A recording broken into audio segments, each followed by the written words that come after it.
Would increasing the state's minimum wage help lift people out of poverty, or would it cost jobs? Should California raise the minimum wage? It's up to you to decide.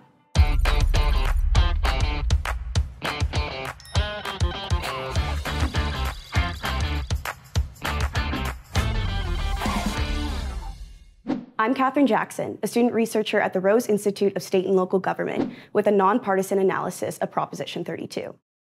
California already has the nation's second highest minimum wage, currently at $16 per hour, and more in some local areas and for some employees, including fast food workers.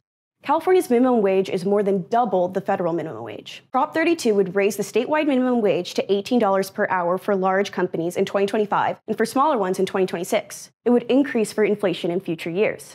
The proposition is sponsored by entrepreneur Joe Sandberg, who has spent more than $10 million in this effort. The California Democratic Party and labor groups also support it. They say that the measure would give a much-needed raise to 2 million workers, many of whom live in poverty and struggle to afford the state's high cost of living. They argue that higher wages could draw people into the workforce and help address labor shortages. They also say higher pay would spur consumer spending and thus help the state's economy. Opponents of Prop 32 include business groups in the California Republican Party. They say raising the minimum wage would harm businesses already struggling to cover their costs. Employers would be forced to lay off workers. That's what happened after California raised the minimum wage for fast food workers to $20 per hour.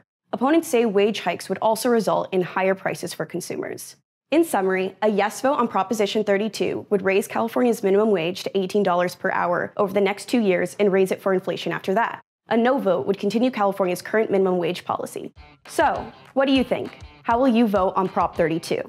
Go to roseinstitute.org for more information.